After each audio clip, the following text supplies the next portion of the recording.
Pero bueno. Hablando de paisaje, Julio, que es la única persona que ahora lo hago. Ay, cierto. Ahora lo hago, pará. Cristina. Es que Cristina Silio, que habíamos dicho, ¿no? Que cada uno ponga de fondo.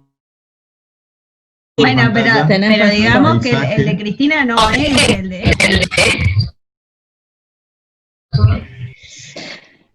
No, estás muteada, Cristina. Estás muteada. A ver, pará. Ahí está, ahí sí. Ahí. Ahora sí. Buenas tardes a todos.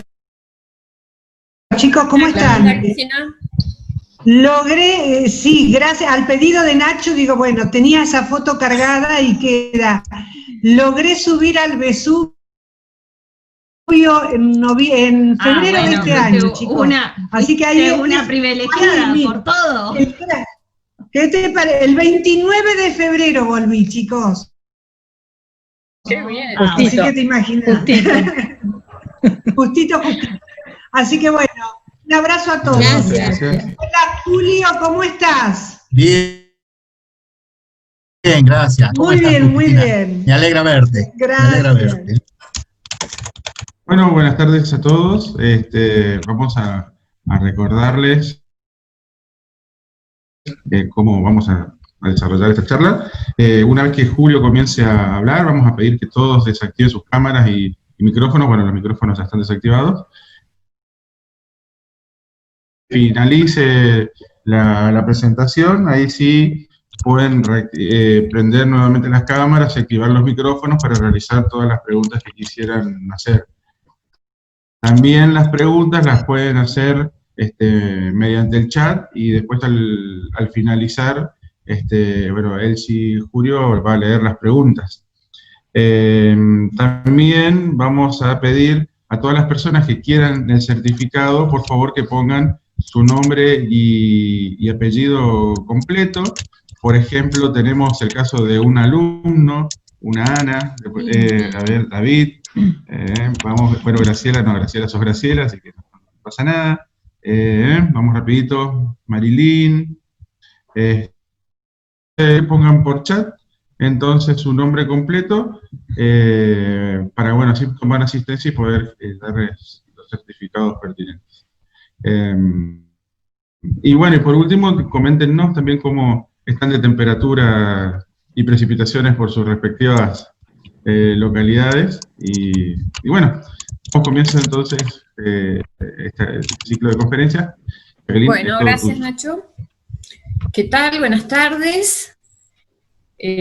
Otra vez, en nombre del equipo organizador de este ciclo de conferencias de la Argentina de Geografía Física, les doy la bienvenida. El equipo se compone por varios profesionales de la geografía física, la doctora Alicia Campo, Félix Contreras y la doctora Valeria Duval. También participa ofreciéndonos el soporte técnico la Universidad Nacional del Sur y su técnico Darío Bonotti, que se ocupa de esta parte. Queremos hablar de una encuesta que ha sido publicada recientemente en el sitio de la Red Argentina de Geografía Física. Esta encuesta se trata de una tesista que está trabajando sobre la relación clima-turismo y cuya directora es la doctora Verónica Gil. Tiene que contar con un mínimo de 1.500 encuestas para su tesis doctoral y todavía le faltan alrededor de 300 respuestas. Así que los invitamos a todos que por el link que se encuentra en el sitio de la red puedan participar. Bueno, vamos a pasar ahora a la presentación de Julio Costello, quien brindará la conferencia de hoy. Él es profesor, licenciado y doctor en geografía. Este último título lo obtuvo en la Universidad Nacional de Cuyo. Es profesor titular en 2 cátedras que son Geomorfología e Hidrografía y Metodología de la Investigación de las Regiones Secas. Esto es en la Universidad Nacional de Catamarca. ha obtenido varias distinciones, entre las que podemos mencionar el Premio Universidad Nacional de Catamarca al mejor promedio de la promoción universitaria en 1983. También obtuvo el premio a la producción científica, distinción a la producción universitaria, mención de honor al desarrollo y exposición de la tesis doctoral en la Universidad Nacional de Cuyo, y el premio de la Universidad Nacional de Catamarca a la producción académica año 2018. Otras actividades relacionadas a la docencia universitaria. Fue jurado de concursos en el Departamento de Geografía de la Universidad Nacional de La Plata y en el Departamento de Agrimensura, como también en el de Geografía de la Universidad Nacional de Catamarca. Ha sido jurado de tesis doctorales en diferentes universidades y director de tesis de un doctorando en el exterior. En investigación se desempeña como director de proyectos de investigación de la Secretaría de Ciencia y Técnica de la Universidad Nacional de Catamarca, desde el año 1990 hasta el presente. Posee publicaciones nacionales e internacionales en temas de la especialidad. Es miembro de la Unión Internacional de Geografía desde el año 2003 hasta la actualidad. También es miembro de la mesa directiva de la Observación de la Tierra entre los años 2004 y 2008. Es miembro de la Red Argentina de Geografía Física desde el año 2014 y entre los años 2016 y 2018 fue su presidente. También es miembro del directorio de Latin Geo de la Universidad Nacional de Catamarca, Convenio Ibero-Argentino, desde el año 2014. Entre otras actividades, es asesor de proyectos de investigación de la Secretaría de Ciencia y Técnica de la Universidad Nacional de Catamarca y jefe de investigación de la Escuela de Arqueología. En la Universidad Nacional de Catamarca es director de investigación de la Facultad de Humanidades, miembro del Consejo de Investigación y miembro del Consejo Directivo de la Facultad de Humanidades. Es coordinador del primer Simposio Internacional de Degradación de la COMLAD, Unión Internacional de Geografía de Catamarca, y de cursos de posgrado de la especialidad. En la actividad privada es gerente de la empresa consultora y de gestión ambiental minera Geoservicios, dedicada a la recuperación de campos de perforaciones, manejo de laderas y manejo de cuencas. Por último, en sus tiempos libres, Julio se dedica a realizar tareas de investigación de campo, a leer sobre estrategia e historia militar, a compartir con su familia de geógrafos y afines, y a disfrutar con sus hijos de la pesca de truchas. Así que bueno, es una persona muy ocupada. Le damos la palabra al doctor Julio Costello, quien va a disertar sobre Cuando el hombre ahoga las cuencas, evento catastrófico de Catamarca. Bueno, adelante, Julio. Muchísimas gracias. Antes de iniciar esto, quisiera destacar y agradecer la predisposición y la invitación a participar en este evento interesante que lo único que hace es jerarquizar a la Red Argentina de Geógrafos Físicos, y quiero agradecer esto en el nombre de las personas de Jacqueline Beltrán, presidenta, en nombre de el trabajo tremendo que realiza Graciela Benedetti y Alicia Campos desde la Secretaría, que vemos cómo la información fluye de manera directa a cada uno de los miembros de la red. Quiero destacar la predisposición, el trabajo de nuestro amigo Nacho Contreras, del doctor Contreras, quien propuso esta hermosa idea de comunicarnos con trabajos para que de alguna manera la red siga teniendo ese alimento del saber, de la comunicación y de la especialidad en la República Argentina. Mi agradecimiento también a Natalia Picone, que continuamente la veo conectada, tratando de resolver los problemas que podemos tener quienes nos conectamos, y en este caso particular agradecer la coordinación de Elsie Jurio, una persona que conozco hace un tiempo interesante esta parte y que me da un tremendo gusto de poderlos conectar. Para iniciar la exposición en el día de hoy, les voy a pedir un poquito de atención porque con la idea de ser didáctico se han montado imágenes de manera tal que nosotros podamos ir sacando toda la información al respecto para entender este triste problema que tenemos los catamarqueños, que es soportar castigos a lo largo de nuestra historia, al menos desde la historia española de la poscolonia, que es la que conocemos. Bueno, esta primera, y lo vamos a hacer desde esta primera imagen en la que estamos viendo, se trata de un clúster de bloques de boulders, o por la traducción al español y en el campo de la geografía, de la jerga, de la geografía física, clúster de boulders imbricados en el sentido del escurrimiento en el desastre del rodeo. ¿Por qué el título? Cuando el hombre ahoga las cuencas. Porque generalmente estamos acostumbrados a escuchar la frase, el evento catastrófico, que acabó con tal cuestión, una población, una villa, etcétera, etcétera.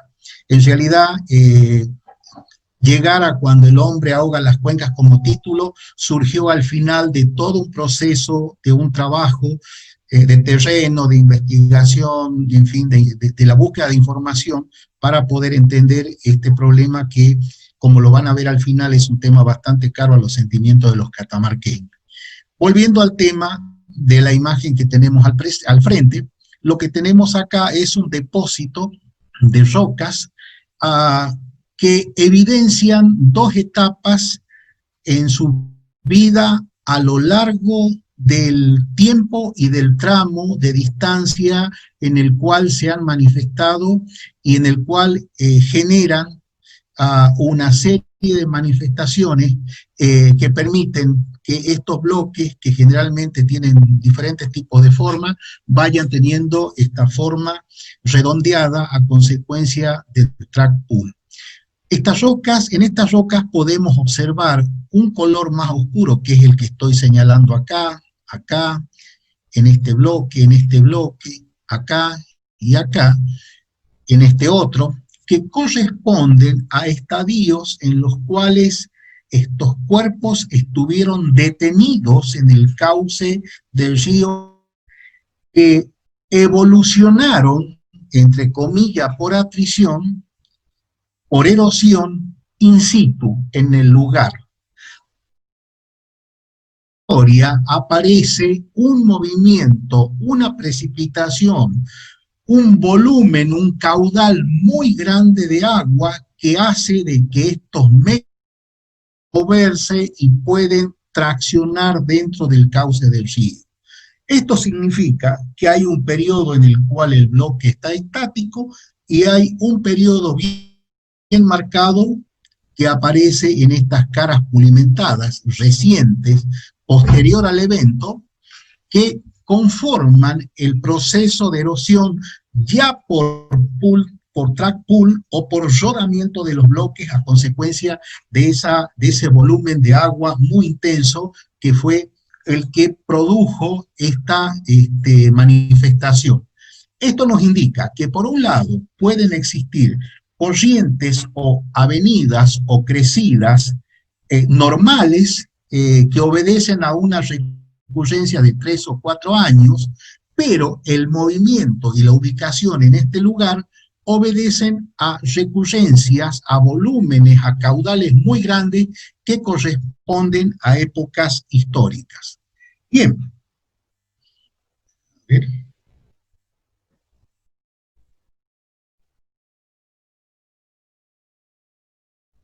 A ver un momento, vamos a...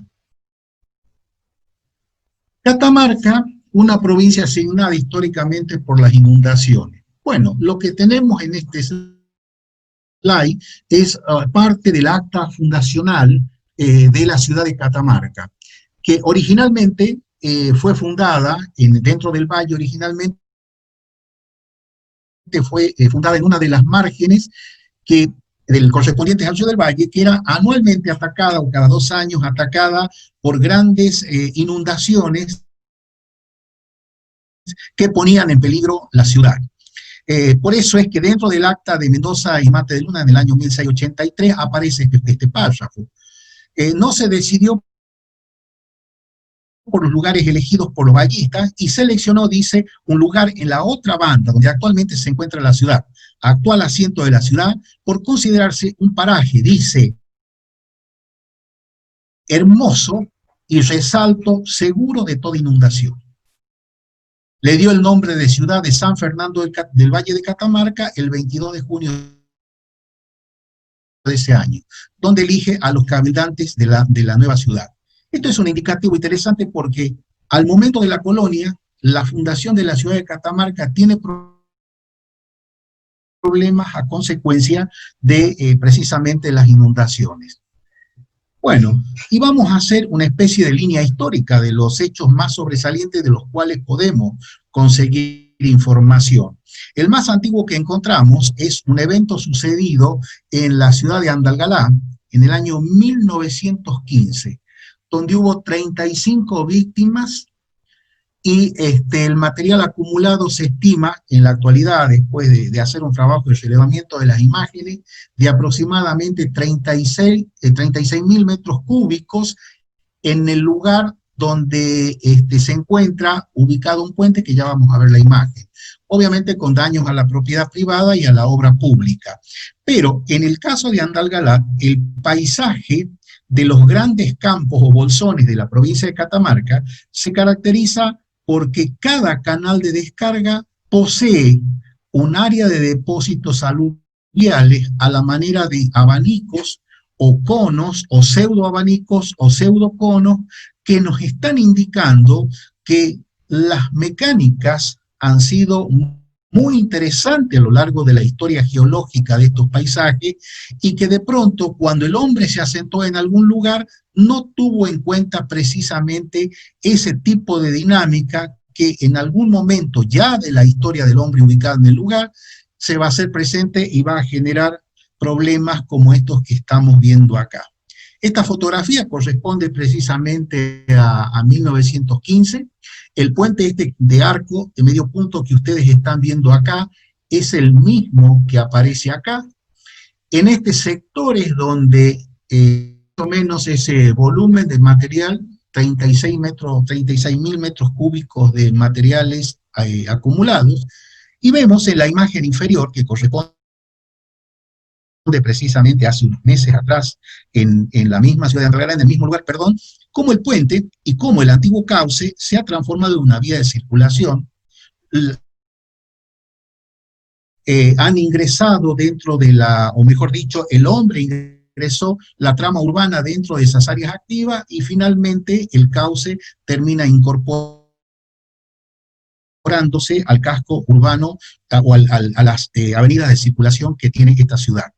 En esta otra imagen tenemos un acontecimiento también, pero de características diferentes. Se produce en el piedemonte occidental de las sierras de Aconquija, un piedemonte que se caracteriza por tener un clima bastante árido, con precipitaciones, si bien no intensas en cuanto a cantidad, sí en cuanto a la torrencialidad. Y los bordes que estamos viendo acá son depósitos aluvionales modernos y antiguos. Estos que vemos acá son a la manera de paleoconos que nos están indicando prácticamente es tan antigua como el campo mismo. Es el bolsón del campo de los Pozuelos en el interior del... se manifestó, mejor dicho, un debris flut, o sea, una corriente de barro, que se desplazó muy despaciosamente, es típica la dinámica de estos eventos, pero sí sepultó campos de cultivo y esta casa que nosotros vemos acá, que era la casa de la persona que atendía la bomba de obras sanitarias, que fue prácticamente sepultada. Acá, esta persona que está parada acá nos indica el nivel actual del piso y las personas que están ubicadas acá nos indican el nivel del piso al momento previo a ese evento. O sea, la casa quedó en un pozo, mientras que en el interior las marcas de crecida del mudflood indican más o menos una altura de 1 metro, 1,5 metros aproximadamente desde el piso. Esto está indicando, al igual de lo que vamos a ver acá, que toda la provincia, en cada uno de sus paisajes, que son particulares y que son diferentes, se caracterizan por este tipo de manifestaciones cuasi catastróficas o catastróficas, ¿no?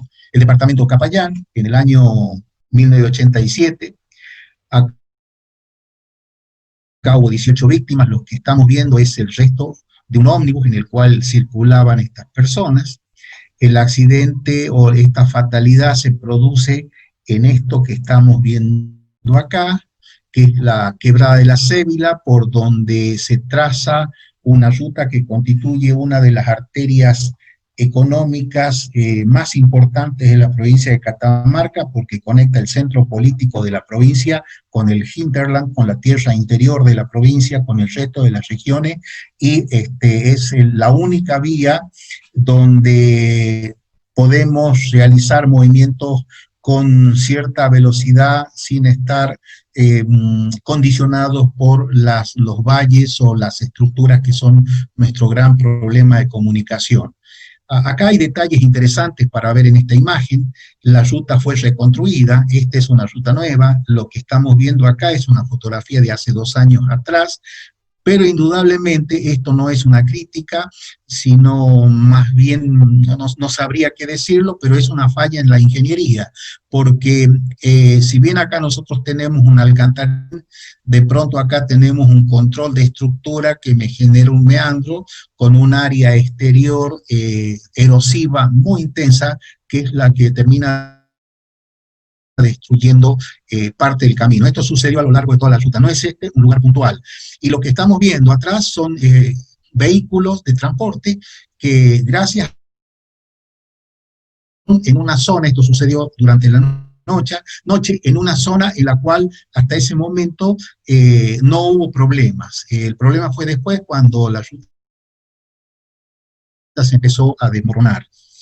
En el departamento Paclín, en el año 2017, que fue un año bastante crítico, tenemos también un evento bastante interesante. Este es un valle muy estable, con una pendiente de 0,50% aproximadamente, o sea que en 100 metros, 50 centímetros o menos podemos tener de desnivel.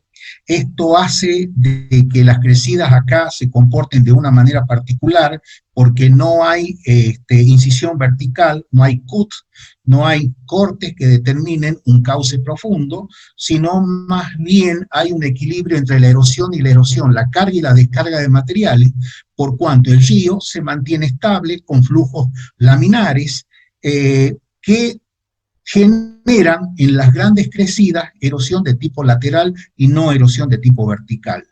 Lo típico, lo que normalmente sucede en todo este tipo de cauces, de paisajes, ¿no? De paisajes peneplanizados. Este es un valle interior que tiene aproximadamente unos 70 kilómetros de extensión. Esta crecida fue interesante porque, si bien, como decía, no genera cauce principal, sí se playó y determinó una gran erosión lateral. Lo que estamos viendo acá es un complejo estaba distante a unos 70 metros de lo que era el cauce al momento anterior de la gran crecida. Y en este caso, es una casa particular de un vecino del lugar, que se vio afectada precisamente por el proceso regresivo de los laterales a consecuencia del volumen de 400 metros cúbicos por segundo en esta crecida, ¿no? Este paisaje que estamos viendo acá corresponde a nuestro interior, corresponde a las morfoclimáticas que tiene la provincia de Catamarca. Borde occidental de las sierras de Ambato Manchao, acá. Gran desarrollo de abanicos o conos aluviales con ápices muy profundos en la zona de descarga, con un marcado NIC o control de línea de contacto entre la estructura y los depósitos aluvionales, y en el fondo, luego del área distal, las grandes planicies donde se desarrollan los vientos, de donde aparece el famoso desierto de Cascajo, como estamos viendo acá en el primer plano de esta imagen. En este paisaje tenemos ubicación de poblaciones en las partes altas del ápice, donde originalmente se asentaron los pueblos originarios, y en la parte baja las poblaciones o las localidades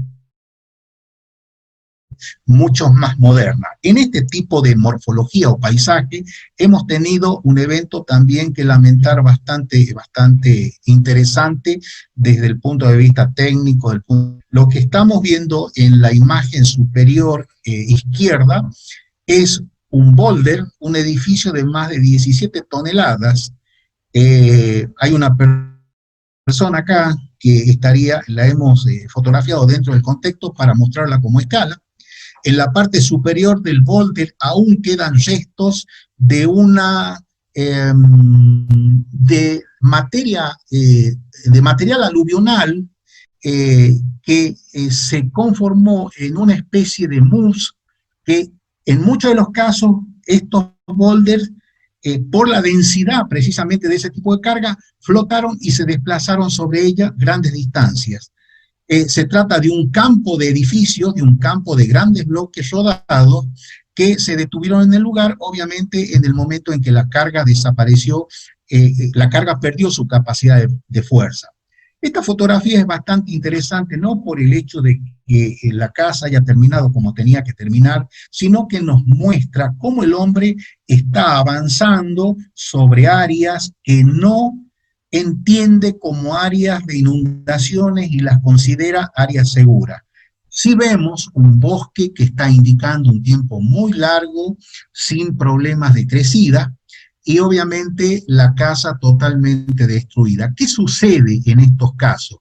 En estos casos nosotros estamos en la parte distal de un gran abanico, se caracteriza por una pendiente mucho más disminuida, obviamente, que en la zona apical. Entonces los ríos no desarrollan cauces verticales, o excavan su cauce por erosión vertical, sino que se explayan. Y al explayarse van recuperando aquellos flujos o paleocauces que formaron parte de esas grandes inundaciones, de esos grandes movimientos de agua, generalmente con características históricas. Dentro de la población, las marcas de crecida fueron muy interesantes. El material saturado alcanzó prácticamente 2 metros de altura en algunos lugares, y en este caso en particular, a nosotros siempre nos interesa conversar y hablar con la gente del lugar porque es el mejor registro que uno puede tener para sus libretas de campo. Fíjense ustedes la caja de control de energía a la altura que está, prácticamente 10 centímetros del piso, cuando normalmente esto tiene aproximadamente 1,90 m de alto. O sea, la colada de barro lo que hizo fue precisamente inundar y dejar el depósito formando un nuevo nivel de suelo. Quiero destacar algo.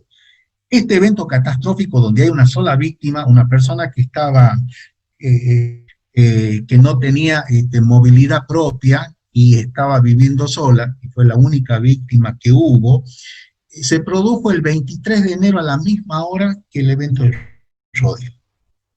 Y son 2 localidades que están separadas por las sierras de Ambato Manchao, lo que nos trae posteriormente una pregunta interesante acerca de cuál había sido la característica de esta gran precipitación que debíamos de entender para comprender parte de ese proceso. Bueno, ¿cuáles han sido los Objetivos de la actividad. Primero, determinar las causas del evento. Fundamental, avanzar sobre las consideraciones físicas y los aspectos que nosotros queríamos interesantes poder saber, y hablo en plural porque este trabajo ha sido encarado, estamos trabajando en esto hace 20 años, en la misma cuenca. Bueno, hemos venido trabajando y hemos venido como los rodados en el pull track, dando vueltas, tratando de golpear puertas, tratando de llamar la atención, y pocas veces se nos ha escuchado. Muchas de las soluciones que hoy se implementan están basadas en cosas que originalmente se habían propuesto, ¿no? Determinar las causas del evento para saber cómo enfrentarlo en el futuro, y para entender el proceso, establecer la estabilidad o no de las laderas de cuenca, y esto fue un detalle muy interesante que nos sirvió después para desmistificar algunas cuestiones, análisis morfológicos del cauce, el comportamiento del eje hidráulico, el caudal aproximado durante el evento, comprender las características del comportamiento de la crecida en el cono aluvial, o sea, donde está ubicada la villa y donde tenemos la afección a la población, establecer la dinámica, si la dinámica reactivó algunos sistemas de paleocauces que podrían haber existido y que nosotros no podíamos visualizarlo. Determinar las causas del impacto en el área culturalizada era prácticamente lo más interesante, encontrar respuestas, a los temas que estábamos mostrando. Para entender esta cuestión, tenemos que tratar a la región en un contexto, en el contexto de la territorialidad provincial de Catamarca. Una provincia, y discúlpenme si estoy hablando muy rápido, pero es que quiero entregar todo este paquete que hemos confeccionado de la mejor manera para que todos pudieran entender este proceso, y aquellos estudiantes, aquellos maestros, profesores, pudieran adquirir, si nos alcanza el tiempo, algún conocimiento interesante para poder entender estas cuestiones y ver la geografía de los fenómenos. La provincia de Catamarca es una provincia que quizás la única, posee un 70% de su territorialidad de una morfología montañosa. Solo vamos a encontrar grandes depresiones como esta que vemos acá, donde está situada la ciudad de Catamarca. Estos bolsones, a lo que define así Walter Penck allá a principios del siglo pasado, en su viaje por la provincia de Catamarca, el bolsón del Campo del Arenal o Campo de los Pozuelos, donde he mostrado hace un momento el evento en el sur del departamento Santa María, una morfología particular donde las depresiones generalmente están abiertas, y donde los bolsones prácticamente se caracterizan por tener un drenaje centrípeto, un drenaje interior que termina en, como dice la bibliografía francesa, en una barjana, que termina en una sepcra, que es un salar o una salina, como sucede en la región de la Puna, compuesta por 4 grandes provincias, sierras pampeanas. Todo esto corresponde a sierras pampeanas, sistema de Famatina, cordillera andina y la región de la Puna. ¿Por qué es interesante ver en este contexto? Porque las precipitaciones que provienen desde las masas húmedas que ingresan a Catamarca desde el suroeste, imagínense las provincias más interiores en la República Argentina. Somos una de las provincias más secas, nos encontramos dentro de la diagonal árida de la República Argentina. Nuestras precipitaciones y nuestra productividad interesante y poco asistida llega a agrícola, me estoy refiriendo, llega hasta este borde que se conocen como Sierra de Ambato Manchao, mientras que hacia el oeste comienza el preludio de los grandes desiertos hasta llegar a los bordes de la Puna, considerar algunos lugares como lugares hiperáridos, donde hemos tenido hace un tiempo atrás una precipitación cada 15 años. En este contexto encontramos a este departamento que está ubicado en esta imagen media, el departamento Ambato. El 100% del departamento Ambato está construido políticamente sobre corresponden a Ambato Manchao o sobre una porción de las sierras pampeanas noroccidentales en la provincia de Catamarca. Se caracteriza por poseer valles intermontanos de altura, como el Rodeo, como Las Juntas o como Humaya, y por qué no también al valle que corresponde al río homónimo, que es uno de los valles longitudinales más interesantes que tiene este departamento y que sigue los lineamientos de una falla. Y en este lugar que están viendo acá, en el extremo sur del departamento, sí nos aparece en la imagen que vemos en la parte inferior a la derecha, la villa del Rodeo, el río que causó el cauce del río de 2014, y observen algo interesante, la gran cantidad de viviendas, como de alguna manera la trama urbana fue invadiendo a las áreas cercanas al cauce y a las áreas activas del río, que es lo que vamos a desarrollar a continuación. Hace unos días atrás, cuando veíamos con mis hijos de interpretar esta imagen, uno de ellos me indicaba la particularidad del crecimiento de esa trama urbana que manifiesta una espontaneidad total en cuanto a su trazado, que va a aparecer al final, precisamente, que es la falta, al final de la exposición, que es la falta de una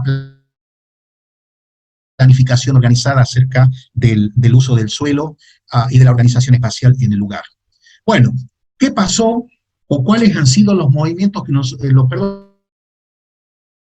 acontecimientos más interesantes o más significativos previo al momento del evento?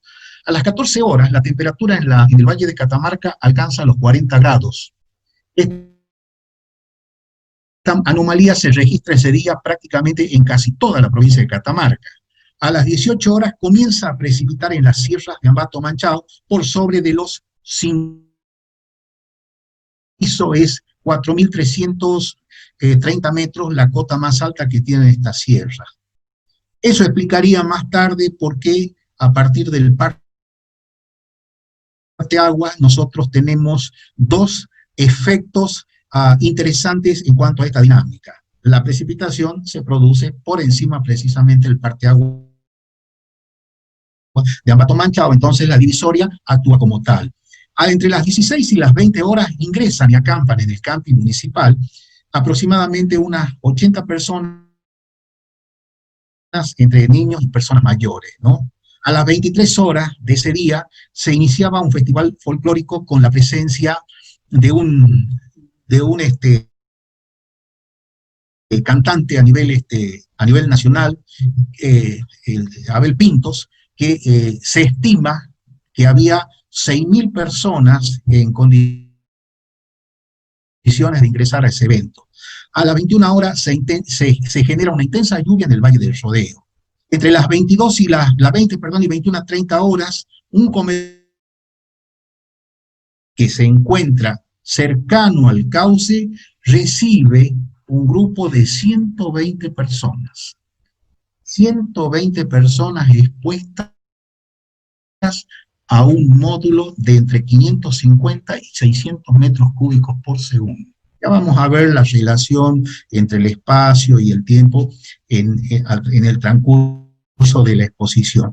Y a las 22 horas se produce una crecida cuya magnitud no se encuentra en el registro de la memoria de los vecinos del lugar. Estas son palabras de gente a la cual posteriormente, personas mayores, por cierto, posiblemente las personas más viejas, entre comillas viejas, más ancianas del lugar. Para poder entender esto, nos vamos a ver esta imagen. Corresponde esta imagen a las características estructurales o de asimetría que poseen las sierras de Ambato. El flanco que se encuentra hacia el oeste, el occidental, se caracteriza por ser muy abrupto, mientras que la pendiente que nosotros encontramos hacia el borde oriental mucho más entrando de cuerpos que tienen características asimétricas, cuerpos que existían antes del proceso ándico y que en el proceso ándico se reactivaron. Y al reactivarse estas sierras, obviamente el sistema de drenaje cambia, se reactiva, y la curva hiperbólica se encontraban a la manera de protosierras antes del movimiento ándico, nuevamente comienzan a funcionar y a tener dinámica. De esta manera, encontramos sobre los 4.300 metros, que es la cota máxima, la divisoria o el parteaguas, que divide aguas hacia el oeste de las sierras y hacia el este de las sierras. Hacia el oeste de la sierra, obviamente, los ríos principales son mucho más cortos, a diferencia que los ríos que se encuentran a occidente son mucho más intensos porque el flanco tiene una pendiente que es mucho menos acelerada, lo que hace que los ríos principales, obviamente, sean mucho más largos. Tenemos acá las distancias aproximadas. 17 kilómetros desde el parteaguas hacia la localidad de Siján y 22 kilómetros aproximadamente desde el parteaguas hacia la localidad del Rodeo. La cuenca se encuentra entre los 160 y los 180, 190 kilómetros cuadrados, y está compuesta por una serie de ríos, de arroyitos, que van conformando la trama de la cuenca. Quiero hacer acá una aclaración. En una exposición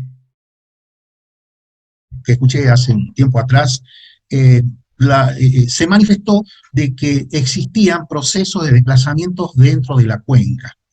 En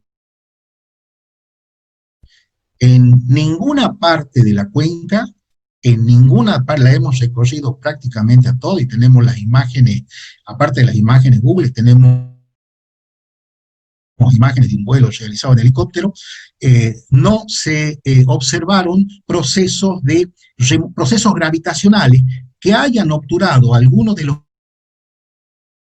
cauces y que hayan sido los que aportaron a la primera etapa de crecida, que fue altamente densa con materiales finos y gruesos que formaron una especie de aluvión, pero no fue una corriente de barro, sino que tuvo una cantidad suficiente de agua, pero sí relativamente estuvo a un estado de desplazamiento. ¿Por qué no se produjo tampoco ningún desplazamiento? Porque la parte superior de la cuenca esta parte fue la parte impactada por la precipitación que se estableció por encima de los 4.300 metros, que fue algo que pudimos entender después de 4 o 5 meses de haber trabajado en el tema. Y, ¿qué sucede? El resto de la cuenca se mantiene de manera estable, las laderas especialmente que están compuestas que soterran a la estructura por depósitos loésicos muy, muy potentes, no se saturan, y al no saturarse, no aumentan su volumen, y al no aumentar su volumen, más que todo el loe, no existen procesos gravitacionales que hayan obturado algún cauce de esta cuenca. Por otro lado, quiero hacer una aclaración. También escuché de que el río principal corresponde a un río de tercer orden, de acuerdo al sistema de Plaferos, de acuerdo al sistema del cual habla Strasler en el análisis de cuencas hidrográficas. No es así. Como en todos los ríos que corresponden a estos sistemas de Sierra Pampeana, son ríos principales de cuarto orden. El cuarto orden es el río que prácticamente se encarga de cargar con todo el sistema de aportes que tiene la cuenca y luego descargar la cuenca, ¿no?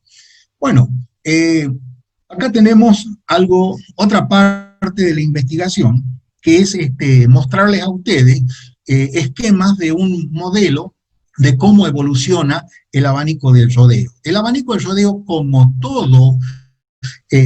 toda forma pedemontana, se caracteriza por tener un canal de descarga, un ápice controlado a la altura del canal de descarga, con un control en el NIC de la primera y tal, con una pendiente menor que la que inicialmente podemos encontrar acá. En el caso del depósito del rodeo, estamos discutiendo algo acerca de que si los depósitos originarios fueron varios de ellos hechos por un solo proceso de acumulación de materiales. ¿Por qué? Porque los perfiles indican la presencia de bordes a lo largo del cono que se van retrayendo hacia la zona del ápice. Esto indicaría que hubo una época de crecidas muy grandes, que no las conocemos, de las cuales no tenemos idea de su magnitud, que formaron depósitos a la manera de, le llamaba un colega que posiblemente esté presente, un colega de Israel, depósitos telescópicos.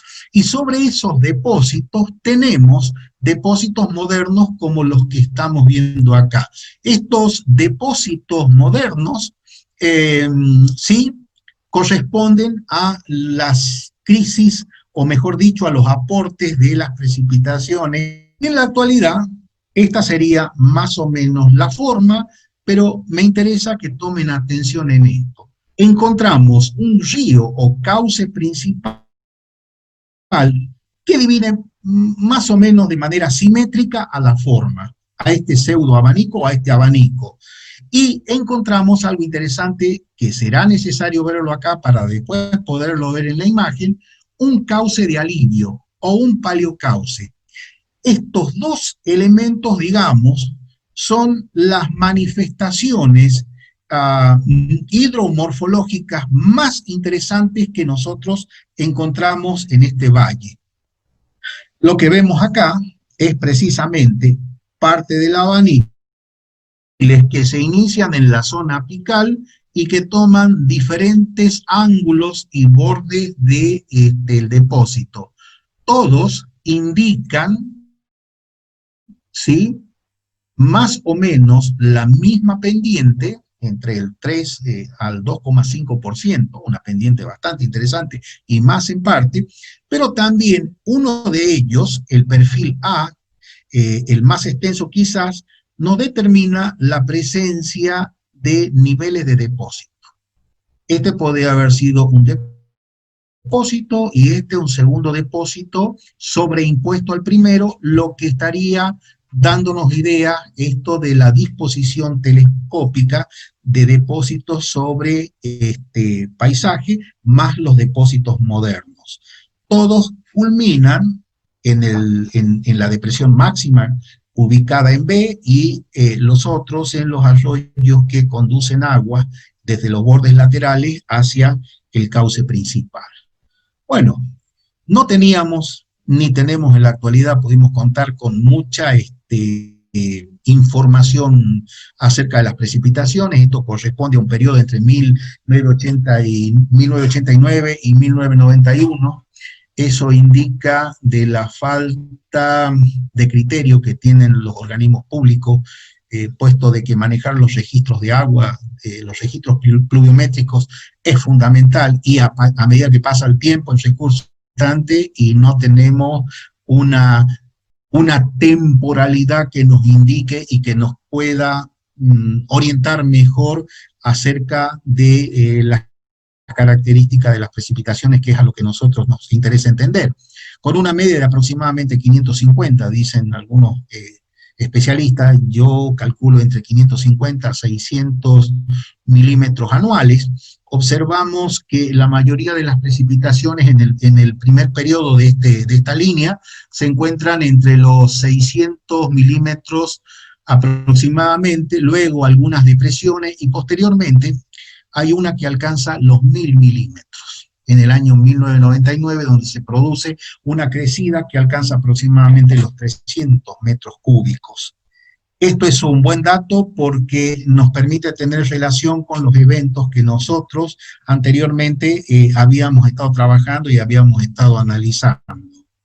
Otra parte interesante de nuestro trabajo fue que siempre nos iba, por cierto, asombrando, más allá de que nosotros trabajamos en esto, las manifestaciones de este evento, ¿no? Procesos de reactivación de cauces, o de paleocauces, perdón. Este paleocauce, que tiene más de 1 metro de profundidad por 2 metros aproximadamente de ancho y más en partes, aparece en la última crecida. Originalmente el paleocauce existió, pero vino alguien con mentalidad empresarial, niveló el terreno, creó una finca muy interesante en Nogales, y para evitar que esa finca se vea afectada por las crecidas, en el extremo que la finca colinda con el cauce del río Ambato, le construyó una defensa a la época de hormigón ciclópeo. En esta crecida, las rocas se fueron acumulando sobre esa muralla. Posteriormente saltaron la muralla en ese proceso de rodamiento físicamente muy entendible de track pull, establecieron sobre la finca bloques de casi media tonelada y comenzaron en el segundo pico y tercer pico de erosión a excavar, y acá encontramos el primer paleocauce reactivado en una zona que todo el mundo pensaba que no podía existir este tipo de manifestación mecánica. Otra de las marcas de crecidas interesantes que nos llamó la atención y nos dio mucha información fue la que estamos viendo acá. Esta marca de crecida de 2,80 metros tiene dos lecturas. La primera, que el proceso de track pull fue muy bajo y no estuvo más allá de los 40 a 60 centímetros de altura aproximadamente. Y la parte superior manifiesta, sí, una masa de materiales altamente densa, sin presencia de rocas. O sea que mientras había un flujo que podemos llamar carga suspendida, en el fondo se manifestaba esa carga que nosotros conocemos como carga de fondo, que es la que provoca la erosión en los cauces. Hasta acá, la teoría con la realidad coinciden perfectamente. En esta imagen que estamos viendo acá a la derecha del slide, nos muestra otro tipo de mecánica. Una mecánica donde los bloques no solamente están en la parte baja, sino están también en la parte media y alta. Es que hubo un proceso de track pull que alcanzó aproximadamente los 2 metros, 2,20 metros. Acá tenemos parte del tamaño de los bloques. Vean la relación del tamaño de estos bloques con relación al primer ejemplo que nosotros teníamos acá. Esto es otro dato importante porque acá la mecánica fue realmente la de un molino de bola. Prácticamente los bloques han sido mucho más interesantes, logran destruir la parte exterior del árbol, del cormófito y golpeado. Y en esta imagen inferior, que está ya dentro de la cuenca, aguas arriba de los puntos anteriores, encontramos ambas situaciones y marca de tracción de rocas, de rodamiento de bloques. Y bueno, el título nos superó. En el currículum vitae dice en la última parte algo que a mí me encanta. Me encanta pescar truchas. Me encanta, lo hacía antes y ahora lo hago con mis hijos, y es interesante porque no solamente hablamos de cómo pescar, a dónde están y qué se va a usar, sino también no escapa aquello, ¿viste tal rodado? ¿Viste cómo se movilizó, cómo se movilizaron los bloques en tal parte, o cómo evolucionó tal parte del río? Bueno, los mates después dan lugar para nosotros a estas interesantes conversaciones, y realmente esto nos superó.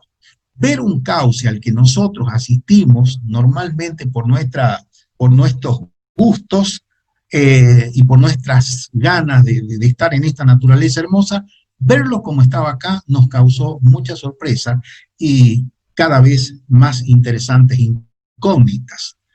En este cauce podemos ver 3 cosas interesantes o 4 cosas interesantes. Las construcciones de los bordes de defensas realizados en hormigón ciclópeo, con bases de casi 2 metros de ancho y un coronamiento de 80 centímetros en la parte más alta. El gran problema de esto es de que se construyen estos tipos de defensa estructurales y en el momento que se produce la caída por erosión generalmente de las bases, estas partes se incluyen dentro del cauce y generalmente, por alguna razón, tienden a disponerse de manera transversal al curso. Lo único que generan es agrandar los bordes, desformar el cauce y crear turbulencias en el eje hidráulico, lo que termina siendo más caótico para la naturaleza del cauce mismo. Precisamente, en esta parte estábamos sacando la medida de perímetro, poder más o menos definir las precipitaciones.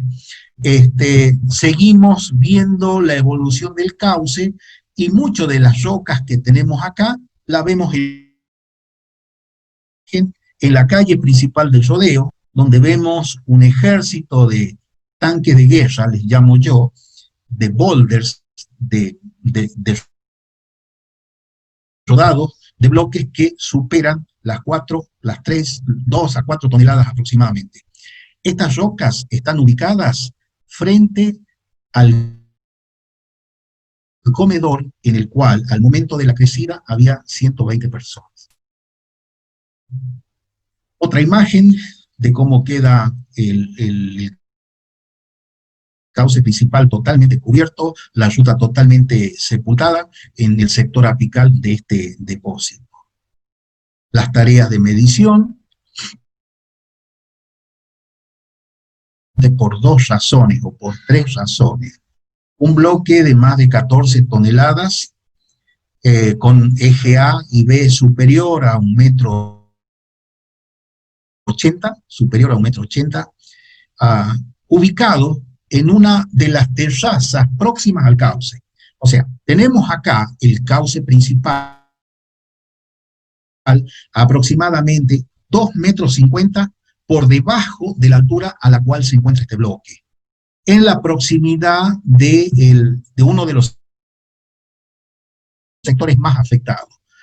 Y acá hay algo interesante que tiene que ver con la fe, que tiene que ver con nuestra naturaleza, que tiene que ver con nuestra cultura, de hombres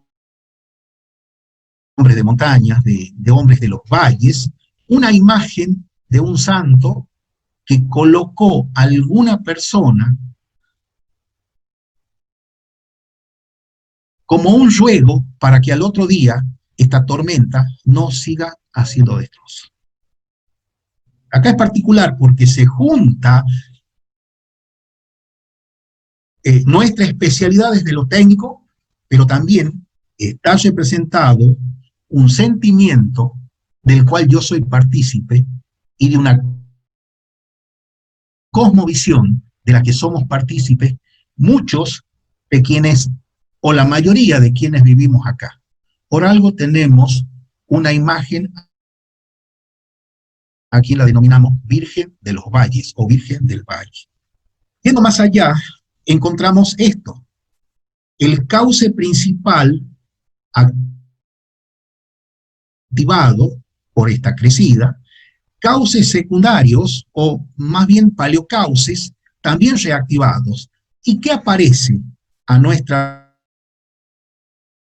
de un paleocauce que al momento se encuentra totalmente, aunque el término no existe, lo voy a decir, no existe en el diccionario, antropizado? O sea, donde el hombre, sin entender estas cuestiones, y vio de que en ese cauce no pasó nada durante 80, 90 con entenderlo como un paisaje posible para la urbanización, para tener su vivienda y su pileta, y bueno, todos los elementos que tiene una casa de fin de semana o una casa de verano. Pero lo más interesante, que lo que encontramos acá es una plaza que corresponde al municipio, en la cual hay una galería, en la cual hay un juego, una plaza de juego para niños, y al frente un edificio con un spa, ubicados todos, como lo pueden ver, dentro de ese paleocauce. O sea que ni siquiera el Estado consideró que habían incorporado sus actividades dentro de un área activa. Este cauce, más tarde nosotros, por su capacidad, lo reconsideramos en nuestro estudio como un cauce de alivio que permitía, de alguna manera, disminuir los niveles de escurrimiento que teníamos de arrollada, que teníamos en el cauce principal. En esta imagen vemos un sector que corresponde a playa de inundación de crecidas históricas, no normales, históricas, donde el hombre, obviamente, durante mucho tiempo no pasó nada. Bueno, voy a meter estos terrenos, bueno, voy a construir mi vivienda, y fíjense ustedes lo interesante que es la disposición de la vivienda en este sector, que se caracteriza por tener, por ser un área activa, incorporada a la trama urbana del lugar. En esta imagen, esta casa que vemos acá, es la que se encuentra en esta parte. Esta casa que vemos acá es la que se encuentra en esta parte. Todo esto corresponde a una llanura de inundación, cuya en el 2014, con una crecida que superó a todos los volúmenes, perdón, los caudales que históricamente habíamos tenido hasta este momento. La reactivación de esa área activa está marcada acá: río principal, depósitos de materiales aluvionales finos, un clúster de bloques que alcanzó el comedor donde había esa cantidad de personas de la que nosotros habíamos hablado anteriormente. Suerte, milagro, ¿qué pasó? No sé. Pero si este clúster hubiese seguido avanzando sobre este edificio, posiblemente el desastre en pérdidas humanas hubiese sido peor. Y esto es una vista de este depósito, de este clúster de rodados, precisamente en este sector. Lo que vemos acá es la casa que está acá. O sea, la casa donde murió una persona y desapareció otra, quedó prácticamente sepultado por este proceso de trabajo. Esta imagen es precisamente un poco más extendida. Nosotros veíamos recién esta parte, ahora estamos viendo el edificio donde el cual está la hostería que mencionaba hace un momento. Lo que tenemos acá es un perfil A', y en la parte inferior, un esquema de ese perfil esquemático A', que nos muestra este sector que tenemos acá, es el que está acá. Esto que está acá son los vehículos que aparecen en la vía correspondiente a la Ruta 4, que es una vía de mucha dinámica que nos lleva hacia los valles del norte. Este edificio que se idealizó acá corresponde a la hostería. Luego viene la playa, lo que queda de la playa de inundación correspondiente el cauce principal, que es nada más que esto, y luego un resalto de la topografía y el otro extremo de ese perfil. ¿Qué quiere? Que si el caudal de agua aumenta, va a tomar y va a reclamar, como dicen las personas mayores, su espacio, su territorio, y obviamente va a inundar este sector que nosotros tenemos acá, que es donde originalmente vimos los grandes bloques. Haciendo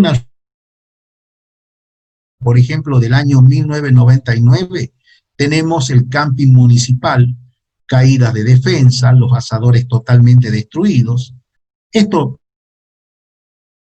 al parecer, los postes de luz, esto al parecer no fue un llamado de atención para nadie. ¿Por qué? Porque en el año 2010 nosotros vemos el mismo camping totalmente modificado, con estructuras modernas, con juegos para niños, y que vemos en el 2014 después del evento. Todo este campo cubierto de bloques, y lo que queda de las estructuras que vimos en esta fotografía acá. Y lo más lamentable, 2 días después, algunas personas vinieron a tratar de encontrar las pocas pertenencias que habían quedado dentro de ese camping municipal que fue creado por la idea de alguien que recompuso el lugar, lo rellenó, modificó el eje hidráulico, modificó el cauce, obviamente el cauce modificó el eje hidráulico, pero en algún momento en una crecida como esta nuevamente se reactivó. Otro antecedente histórico es este puente que estamos viendo acá, un puente de medio punto, 9,50 metros de alto por 7,50 metros de ancho. Jamás podría contener a una crecida o podría dar lugar con tranquilidad al paso de agua de un volumen tan grande. Tenemos acá, luego del evento, la rotura del puente, que para colmo se quedó en el lugar, modificando todo el escurrimiento aguas abajo, y acá una vista aérea casi oblicua, donde vemos aguas atrás, una especie de cauce más bien extendido, un cauce ancho, a diferencia de un cauce lineal con un escurrimiento o con un redireccionamiento del eje hidráulico en el sentido rectilíneo uniforme. Para poder entender esto, la foto que vemos acá es aguas arriba desde el puente en la crecida del año 99. Julio, te interrumpo un segundo. Estamos en 50 minutos y vos me habías pedido que te avisara, ¿sí? Perfecto, gracias. Tenemos acá las evidencias de las crecidas anteriores, de la crecida del año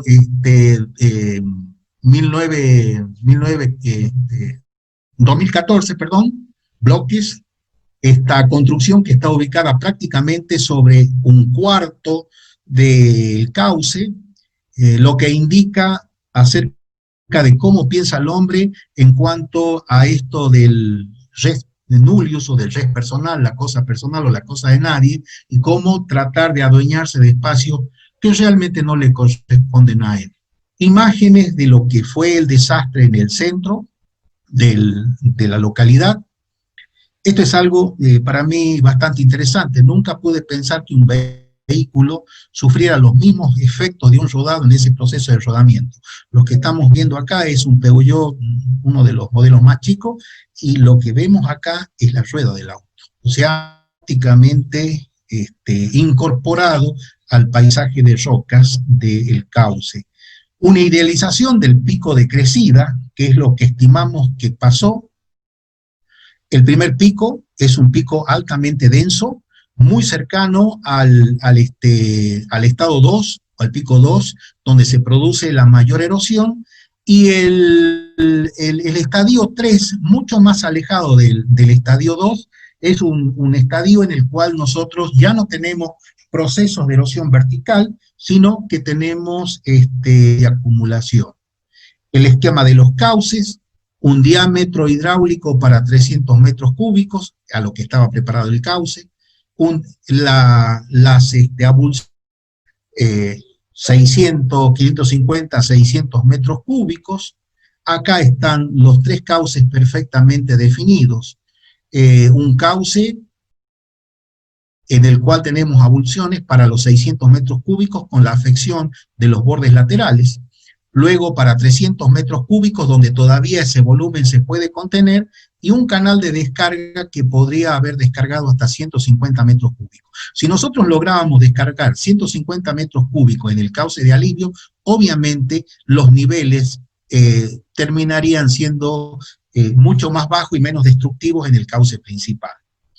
La Villa del Rodeo, Río Ambato, Camping Municipal, Río Los Nogales, Comedor, acá tenemos los cauces principales, y acá tenemos las áreas reactivadas a partir de la última inundación. Casi todas las áreas, como ven en la sombra, están urbanizadas, ¿no?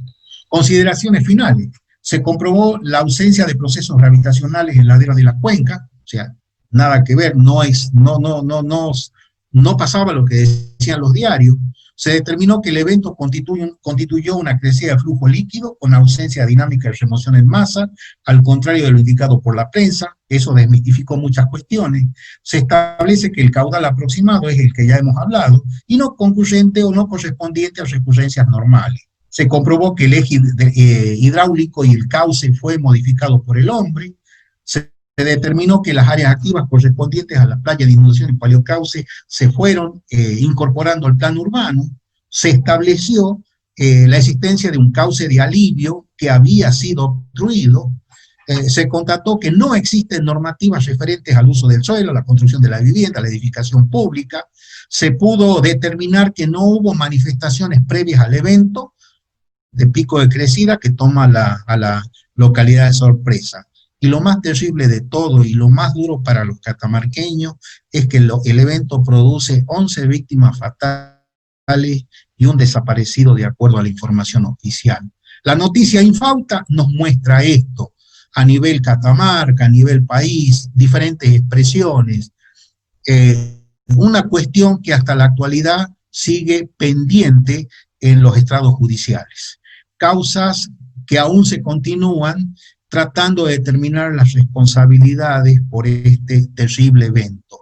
Pero no nos interesa en la actualidad hacer nada que no fuera en memoria de las 12 personas que figuran en este live, desde niños hasta personas mayores. Hoy nuestro interés es tratar en memoria de ellos, hacer que el aporte que nosotros podemos realizar como equipo de trabajo, como integrantes de la Universidad Nacional de Catamarca, a la cual nos debemos, sirva precisamente en la memoria de estas personas para no seguir teniendo estos que llamamos desastres naturales.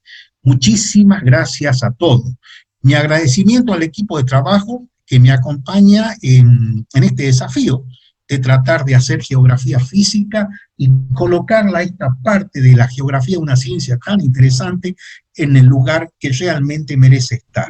Muchísimas gracias, posiblemente al doctor Moshe Inbar de la Universidad de Haifa, que nos está escuchando, que posiblemente nos esté viendo. Muchísimas gracias a Marcelo Costello, mi hijo, a aquel chico al cual Elsie Julio le llamaba el preguntón, porque hacía preguntas de todo tipo, y era estudiante en ese momento de la universidad, Alejandro Costello, al señor Aldo Leiva, un miembro del equipo de trabajo en la universidad que me acompañó durante casi 20 años en este desafío de tratar de entender nuestro río, al señor Guillermo Costello, que es mi hijo más chico, que estudia geografía también, y que es el que se encargó de evento. Muchísimas gracias al licenciado Uriel Flores, que nos trajo un aporte interesantísimo, que fue el que determinó que las masas de aire habían precipitado por sobre de los 7.000 metros de altura. Y muchísimas gracias a ustedes por permitirme hablar de este tema tan interesante para mí, y a todos aquellos que han tenido la atención de estar presente en esta comunicación. Muchísimas gracias. Muchas gracias, Julio. Realmente me imagino que todo el auditorio debe estar asombrado por el fenómeno que nos acaba de mostrar y de narrar. Por un lado, asombroso el fenómeno en sí mismo, cosa que no se conoce a nivel popular, sino que solamente dentro de lo que es el mundo del conocimiento, por ahí cierta parte de la población puede haber tomado contacto. Y bueno, y inmensas felicitaciones, porque bueno, ha sido un trabajo de geógrafo magnífico el que nos ha puesto en conocimiento realmente. Así que bueno, realmente inmensas felicitaciones por este gran trabajo que ha hecho de un geógrafo físico. Muchísimas gracias, Jacqueline, muchísimas gracias. Tus palabras son importantes para mí. Bueno, para nosotros también es, para todos, muy importante haber conocido más a fondo lo que pudimos ver en la salida a campo que hicimos en las Jornadas Nacionales de Geografía Física, de las cuales usted fue anfitrión en el año 2016. Así que bueno, esta presentación de hoy no hace más que profundizar en el análisis de lo que pudimos ver en esa ocasión. Bueno, ahora le vamos a dar la palabra a una miembro de la Red Argentina de Geografía Física que hoy nos acompaña y que se suma al equipo de organización, que va a actuar como moderadora de la parte que sigue a continuación, que es donde todos los participantes pueden hacer sus preguntas y comentarios. Así que le damos la bienvenida ahora a la Magíster Elsie Yurio, que es de la Universidad Nacional de Comahue. Gracias, Adelante, bueno, muchísimas felicitaciones, Julio. La gente está poniéndote un montón de comentarios. Alumnos, porque hay muchos profe Julio, así que Catamarca firme ahí, se ve que era condición para el cursado escucharla poner la exposición, pero están todos muy contentos, felicitándote, muy interesante, rescatando la geografía física, realmente muchos comentarios positivos, y por lo que yo anoté había gente de todo el país, creo que también de Uruguay, de Brasil, así que has tenido un público sumamente amplio. Bueno, si me disculpas, si quisiera hacer una salvedad acá. Bueno, sucedió, y esto también para quienes conformamos la red. Yo normalmente acostumbro a dar cuenta de todos los pasos que hago en la actividad académica a las, discúlpenme, soy verticalista, a las jefaturas o o a los jefes de departamento, como a la decana de la facultad, con quien me une una amistad muy, muy grande de años de trabajo. Yo le informé esto a la decana. La actividad de la red en sus segundas exposiciones salió publicada en un diario de Catamarca y fue publicada por la prensa de la universidad. Así que ella se encargó de invitar a muchos colegas que pueden estar presentes. El departamento hizo exactamente lo mismo con los colegas, y bueno, era mi obligación, no obligar a los alumnos, pero era mi obligación de profesor hacerle partícipe a los alumnos, especialmente a los alumnos de primer año, para que se vayan haciendo a este tipo de cuestiones y que vayan encontrando la riqueza que hay en el campo de la geografía, más que todo en un momento en el cual no tenemos contacto con ellos, ni podemos hacer otra actividad más que comunicarnos por teléfono o que comunicarnos por creo que es excelente esa postura de divulgar todo lo que los geógrafos pueden hacer. Además, en tu presentación hemos hecho un recorrido hermoso por Catamarca y hemos tenido una excelente clase de geomorfología de zonas áridas. Así que yo también quiero felicitarte por la presentación, que fue sumamente interesante, y un muy buen ejemplo de lo que dice Alan Lavelle, de que los desastres no son naturales, ¿sí? Son gestionados y generados por la acción humana. Te voy a ir leyendo algunas preguntas. Acá María Fernanda dice que recuerda el evento, que fue una noticia durante ese verano, y dice: me pregunto por qué las personas no toman sus precauciones sabiendo que los ríos de montaña son torrentosos y bajan a mucha velocidad llevándose todo a su paso. Se ubican en sitios inapropiados, luego las consecuencias. No se respeta la naturaleza, dice. Bueno, esto forma parte de la naturaleza humana. Pensar de que el hombre está por encima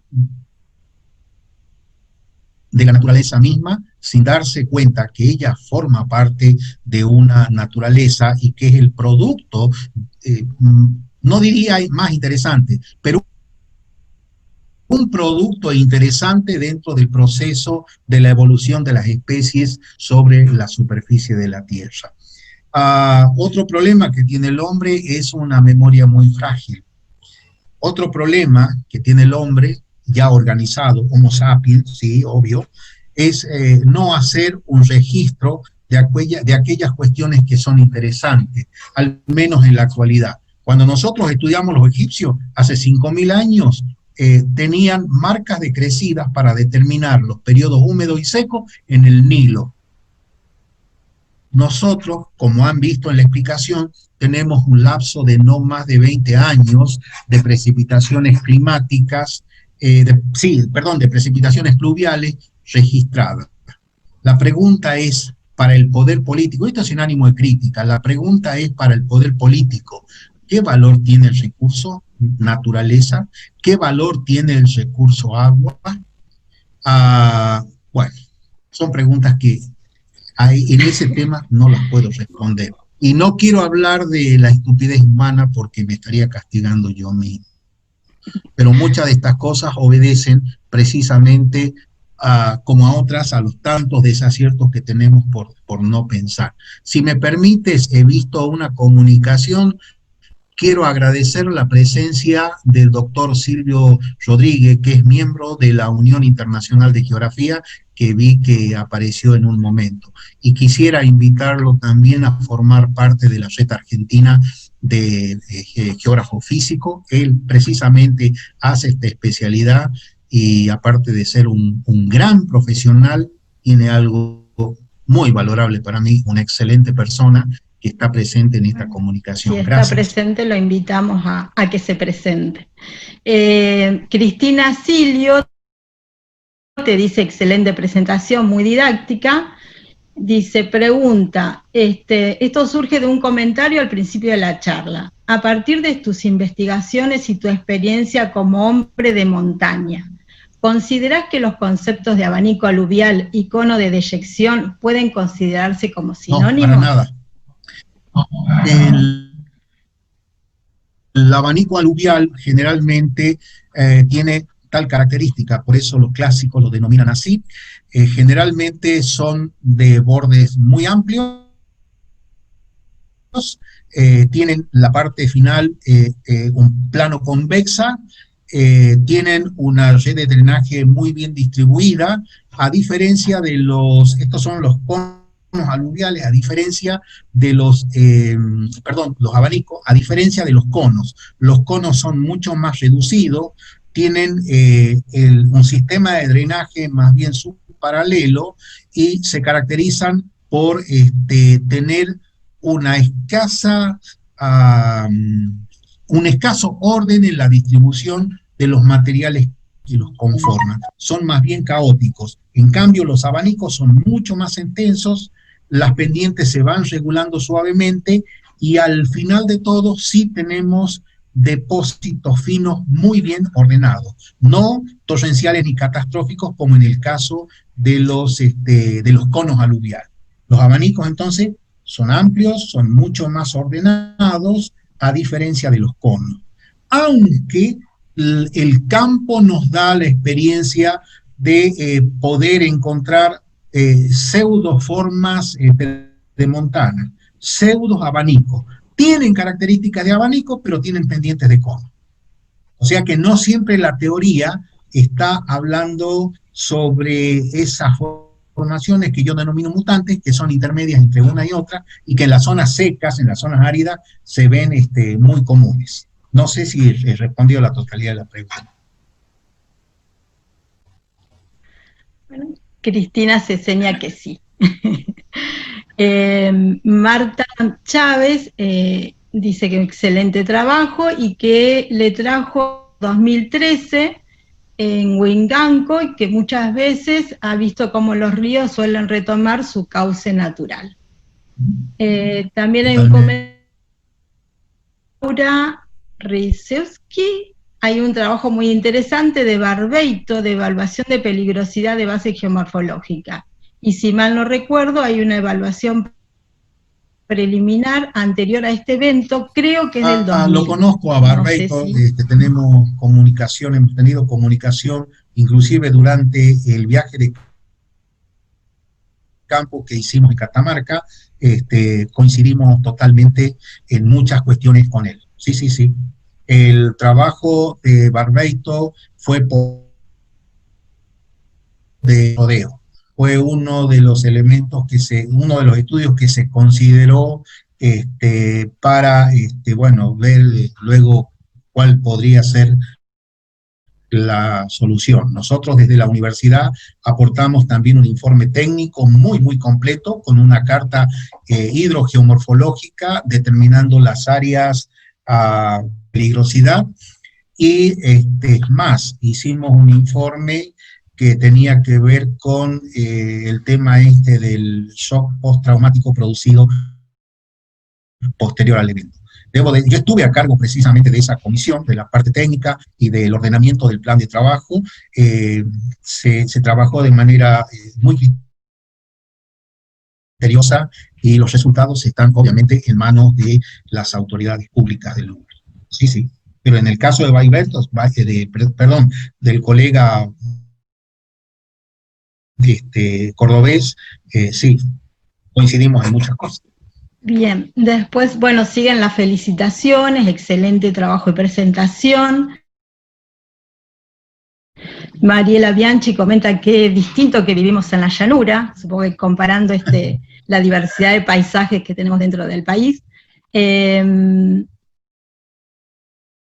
Agustina dice, qué increíble trabajo, me quedaron un montón de cosas por saber. Ojalá nos volvamos a encontrar. Mi mail está allí, el que se quiera comunicar, estoy dispuesto a realizar. Muy interesante el trabajo y toda la cartografía, todo muy claro, gran importancia de la geografía física. Hay que reivindicar la geografía física. Doctor Julio Costello, Susana Garaventa, estimado colega, dice, felicitaciones por la excelencia de su presentación y trabajo de investigación. Gracias, Susana, somos colegas en el departamento. Gracias. Excelente conferencia, felicitaciones, muy clara la exposición. No sé si alguien más del grupo vio más preguntas que yo no encuentro. Pregunta. No la encuentro. Sí, está preguntando. Sí, está preguntando acá, mi equipo me está pasando, esto es como en los estudios televisivos, sí. Mi equipo me está pasando la pregunta. La colega Bianchi está preguntando si tengo datos o información sobre los escurrimientos de la ladera, no, de la ladera occidental, ¿sí?, que drena hacia la zona del Siján. No es un trabajo que nosotros lo hemos profundizado y no creo que los datos de escurrimiento alguien los haya trabajado.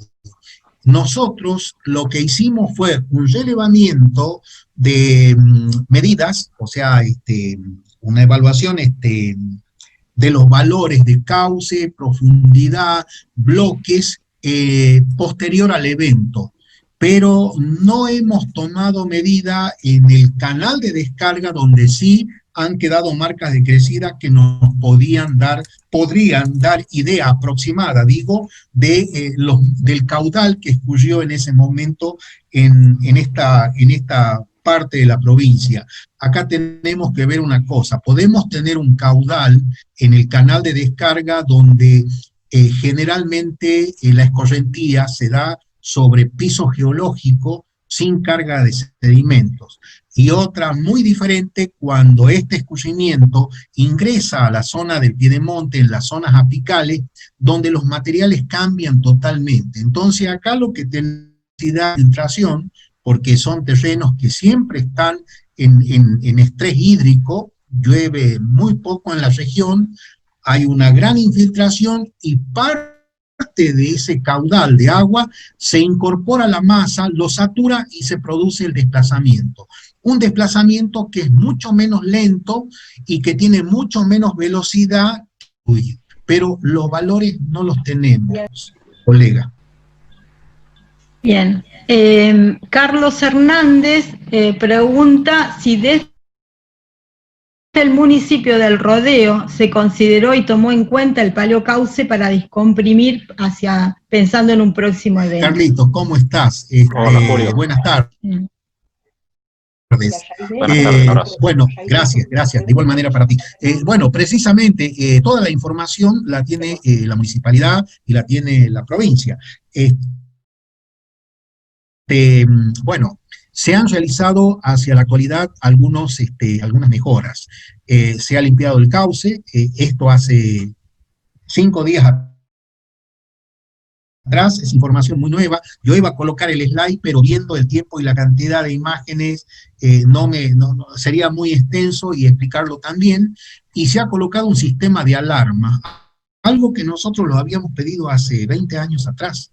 Un sistema de alarma que en el momento que se produce la escorrentía en la parte media alta de la cuenca, ya en el cuarto orden del cauce principal, se enciende y avisa a través de una sirena a la población de que estamos en presencia de una crecida. Y bueno, sobre la iluminación propuesta para el momento en que este evento se produce, que generalmente el corte eléctrico, no he visto que se haya hecho, no he visto que se haya continuado con el tratamiento postraumático como la municipalidad se había comprometido, en fin.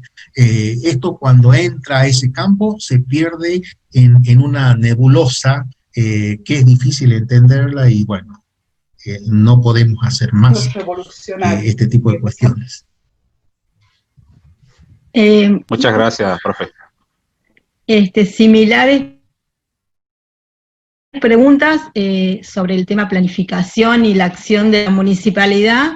Susana Garaventa le pregunta qué medidas tomó el municipio para extenuar las problemáticas que usted demostró con los resultados de su investigación, si se hizo alguna presentación para que se reconsidere la edificación de nuevas viviendas, contemplando, por ejemplo, la línea de Rivera, o alguna planificación territorial en áreas de montaña con las características geomorfológicas que presentó. Y en el mismo sentido también preguntan si desde la ocurrencia del suceso explicado hubo algún cambio en la planificación de la localidad, por Luisina Lisi. Son 2 preguntas por ahí. Lo hemos dado de forma afirmativa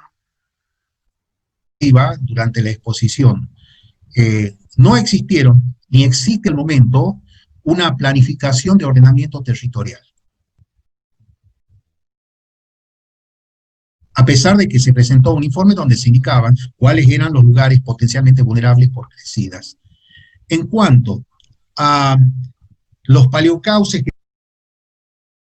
que también formaba parte de la pregunta de Carlos, los paleocauces que podrían funcionar como un alivio para sacar el monto elevado de aguas del cauce principal, que es el que genera la afección en la parte media del abanico y en la población, es muy difícil, porque indudablemente el tema es tener que expropiar la propiedad privada, tener que expropiar la propiedad pública, porque decíamos que allí hay una especie de galería con un juego para niños, una plaza de juego para niños, donde hay un spa. Todo eso hay que expropiarlo, todo eso hay que sacarlo y reactivarlo para que en las avenidas de mucho caudal, ese cauce pudiera funcionar como un alivio, como una descarga del cauce principal. Voy a hablar acerca de un detalle. En la última crecida que tuvimos en enero, febrero del año pasado, tenemos el registro fotográfico. Ese cauce había sido obturado por una pared de piedras.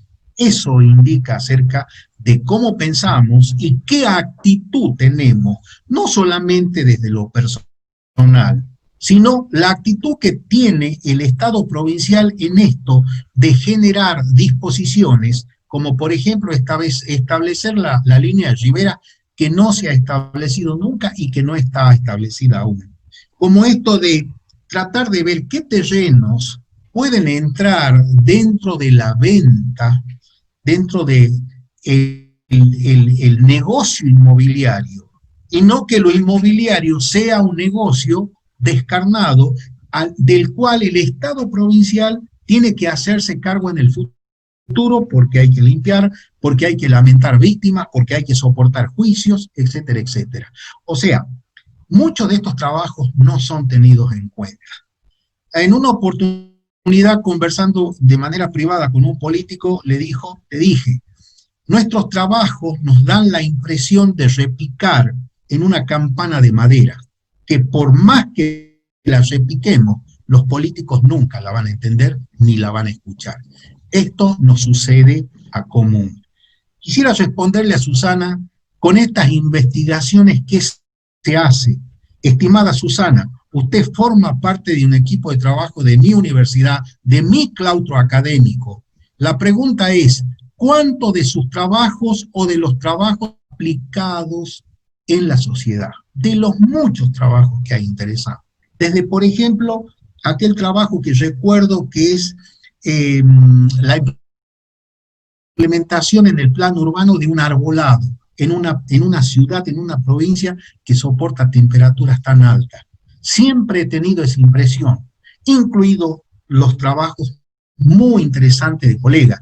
Mis mismos trabajos van a parar a un armario y solamente nos sirve para que en nuestro currículum figuren como un antecedente en nuestra carrera. Y quiero confiar o quiero decir una verdad, la mía. Soy investigador categoría y me fui del sistema porque con 3.000 pesos anuales, con 10.000 pesos anuales, con 15.000 pesos anuales, mis estimados colegas, ¿qué investigación puedo hacer? No me alcanza ni siquiera para pagar un día de mula o para pagar el combustible. Realmente esa es la realidad que nosotros vivimos. Y eso es lo que nos pasa muchas veces. Quizás esto sea una posibilidad que alguien lo escuche y diga, bueno, desde tal ciencia podemos hacer algo. ¿Qué tal si lo escuchamos? Gracias. Julio, hay una última pregunta. Dice si la justicia utiliza el conocimiento de las universidades para decisiones judiciales sobre este tipo de desastres. Está en portugués, es de Silvio Carlos Rodríguez. Sí. Supongo que estimado Silvio, tú conoces el rodeo, tú estuviste acá, lo conociste en una época muy interesante, igual que Elsie. Elsie, tú estuviste en el primer congreso de Comlan que hicimos, 2002. Bueno, Silvio estaba allí presente. No, nunca fue utilizado. Nunca fue utilizado el criterio, nunca fue utilizado el resultado de algún trabajo para una decisión judicial. Y diría que tampoco no somos muchos los que no nos allegaríamos a estas cuestiones porque todos sabemos estas cuestiones a qué llevan. Pero bueno, si hay que hacerlo, hay que hacerlo. Y hay todo un tema.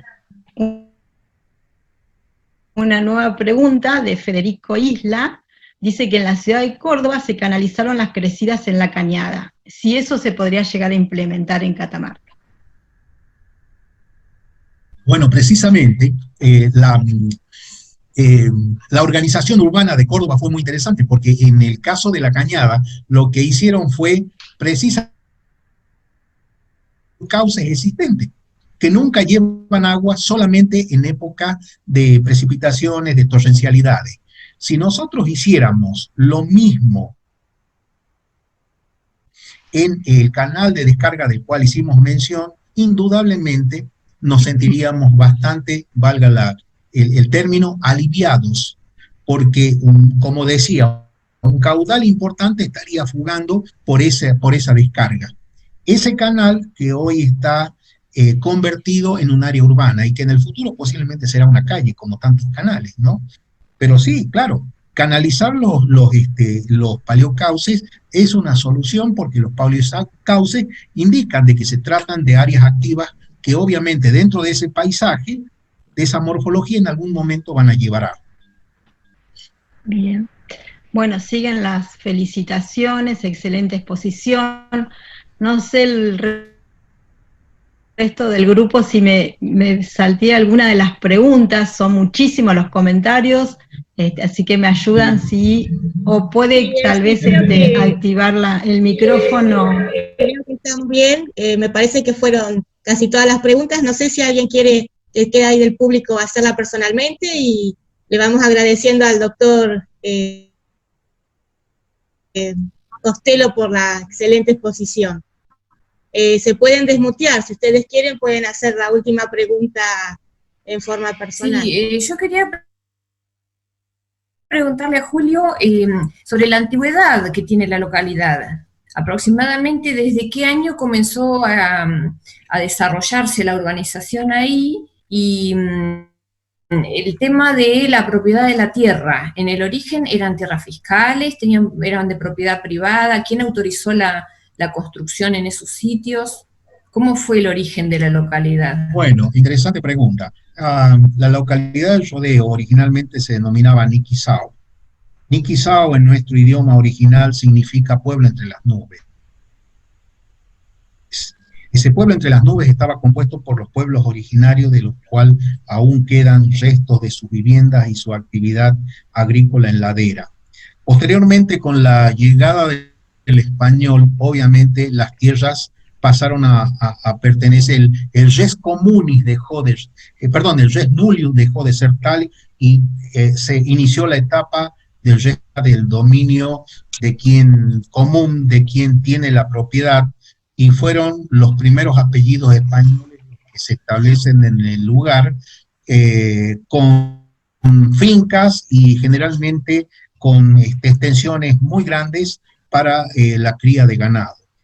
Posteriormente el rodeo, hacia el año 1870, se va constituyendo de puestos ganaderos, y a mediados del siglo pasado, se comienza con el primer camino, que luego fue modificado y fue cambiado por otra ruta de ingreso a la región, y para 1930 nosotros ya tenemos el rodeo constituido en una pequeña villa turística, donde los dueños originales de la tierra comienzan a vender porciones, parcelas de ese territorio, y bueno, esas porciones posteriormente se van haciendo cada vez más interesantes de terrenos. ¿Por qué? Porque hay una diferencia casi de 10 grados entre la ciudad de Catamarca y la localidad del Rodeo en el verano, entre 10 y 8 grados. Entonces, ¿qué sucede? Para una ciudad que tiene entre 38 y 40 grados, ir a 1.300 metros de altura y estar prácticamente sometidos en el buen término a esas particularidades de valle cerrado, con poca insolación y gran humedad, precisamente por las precipitaciones y demás, y la sombra, hacen de que sean espacios muy requeridos para la actividad de recreación. En el verano acá podemos llegar a tener entre 9.000 y 12.000 personas aproximadamente, ubicadas en casas o en hoteles o en casas que normalmente se ocupan en los meses de verano, y luego durante el año quedan desocupadas. La población del Rodeo alcanza los 1.010 habitantes aproximadamente, la población local. Y bueno, esta es la historia. Un crecimiento espontáneo, una falta de planificación y organización generan estas cuestiones y este desorden que vemos hoy en el lugar. Quien viene de afuera lo ve muy hermoso, bellos callejones, paisajes, pero quienes hacemos geografía lo vemos con otro tipo de mirada, con otros tipos de ojos, y decimos, bueno, esto sería mucho más interesante si este paisaje fuera organizado. No sé si... Sí, perfectamente. Por ahí quisiera ampliar un poquito el tema de la condición político-administrativa del lugar. Bueno, nosotros acá en esta provincia, en Chubut, tenemos municipios de primera categoría, de segunda, de tercera y comunas rurales. Entonces quería ver qué condición tiene el rodeo en este sentido, y esa sería una parte. Y la otra pregunta está relacionada, que bueno, en parte ya estuvo conversado el tema del vínculo, ¿no?, entre el poder político y la universidad. Si solamente los investigadores pueden contribuir desde lo personal, por contactos con sus conocimientos, o si hay también algún tipo de acercamiento institucional, digamos, universidad, poder político. Serían dos cuestiones, ¿no? Sí, dos cuestiones. Bueno, en primer lugar es una municipalidad de primera categoría. En segundo lugar, el tema del acercamiento entre la universidad y el Estado provincial. La universidad trató de tenerlo. Hemos tenido al respecto una serie de conversaciones personales con el rector de la universidad. El rector es un amigo personal y hemos podido hablar este tema con mucha sinceridad. Nosotros hemos entregado absolutamente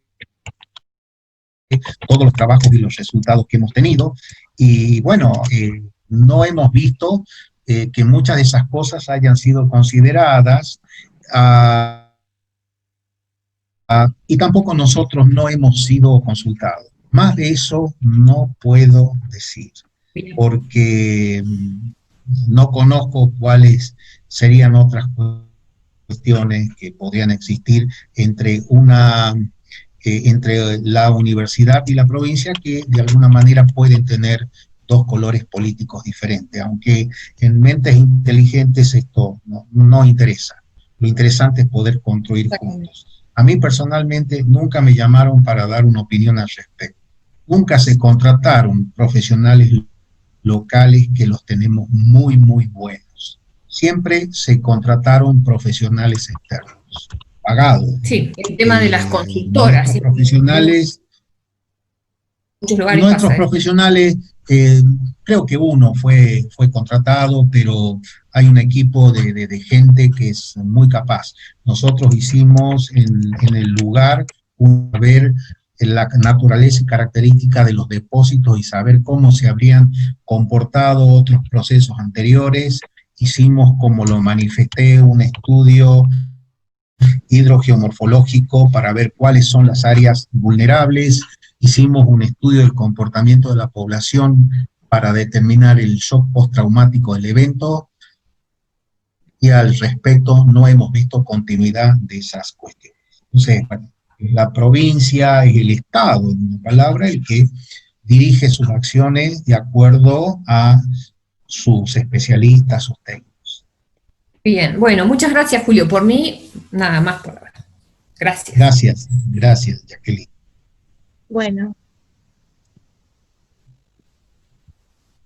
Vamos cerrando entonces. Sí, siguen las felicitaciones, la gente que ya se está retirando. Felicitaciones a la RAF por la organización. Siguen los comentarios, bueno, de no tener en cuenta los estudios geográficos. Pero bueno, ya creo que nuevas preguntas, por lo menos no hay, y estaba la posibilidad de que cada uno lo pudiera hacer, pero creo que no. Yo también felicitarte, Julio, es excelente el trabajo, gracias, y también el legado que estás dejando en tus hijos, que realmente eso es envidiable, pero creo que te tienen para seguir trabajando, y bueno, muchas ganas de ir a recorrer de nuevo el rodeo, ¿no? Podemos organizar una próxima salida de campo también. Cuando ustedes deseen, serán bienvenidos y vemos la forma de ayudarlos. Para mí es un gusto tenerlos acá y es un gusto mostrarles las particularidades de nuestra interesante geografía. Gracias y felicitaciones nuevamente.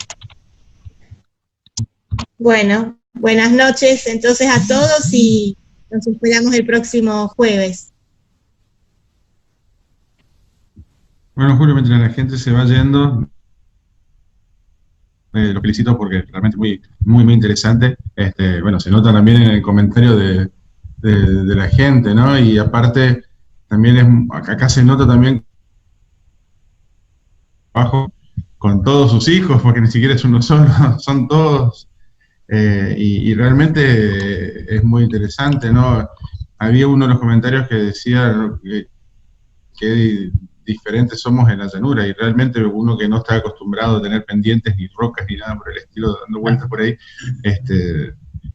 ver todo ese tipo de cosas, ¿no?, realmente es sumamente interesante. Así que bueno, los felicito, y aparte también por la calidad y bueno, sus expresiones, o sea, realmente fue algo muy, muy ameno, o sea, utilizó el lenguaje que quiso utilizar, me parece, fue que llegue a los alumnos, porque realmente, si bien la geomorfología tiene por ahí lenguajes técnicos por ahí muy amigable, y eso realmente es un logro importante. Bueno, gracias Nacho, precisamente la idea era ser didáctico. Es cierto, en geomorfología tenemos un lenguaje muy particular y obviamente propio de nuestra geografía, que trato de dejarla para cuando